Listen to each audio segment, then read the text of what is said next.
You played quite a bit that year, but didn't start again. Can you talk about your time in Sacramento? Oh, And it was the best. It was the best, man. It was because I got back to being allowed to grow and hmm play. So, I never forget, I averaged 18 minutes a game, hmm and then I averaged like 10 point something a game, so like I was instant offense, getting the hmm games. And, I played with a great group of guys that some of them were young. Then we played with Wayman Tisdale, because Mitch Richmond and Spud Webb had just got traded there right hmm before I did.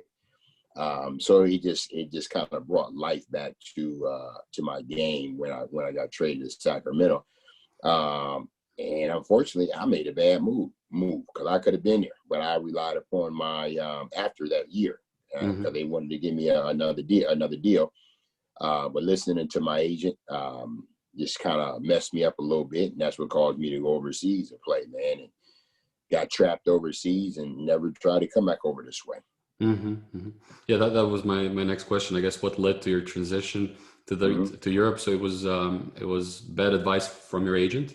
Yeah, I just Yeah. have bad advice, man. hmm And it's one thing I tell kids when I talk to them today, man, take full control over your life, okay, over the decisions that you make. Don't allow somebody else to make those decisions for you because, excuse me, being young and listening to him, I never forget. Gary St. Jean, he was the general manager at the time, called me, hey, we got this deal on the table for you.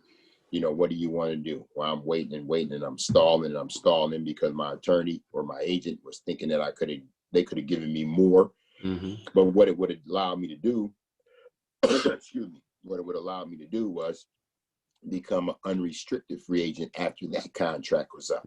hmm Okay, so if I continued to play well, then I could have went anywhere Exactly. and got another contract. Okay, but waiting around, they gave the money to Vincent Askew, but it wasn't like they didn't want me back because they wanted me back, and they gave me a lot of time before they moved on.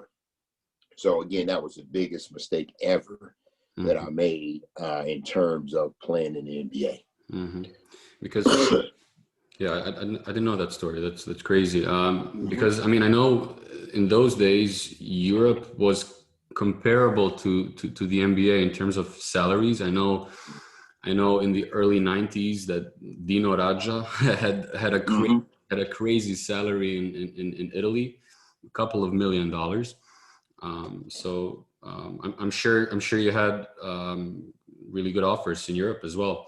I did, You I played did, and you played. that's what kept me there hmm because they start earlier, so and I know the general managers were going to call my new agent over here in the States and say, hey, this is what we want to pay him, all right, hmm and I would be a fool to turn that down. Why would I turn something like that down to try to go back and make somebody's NBA team?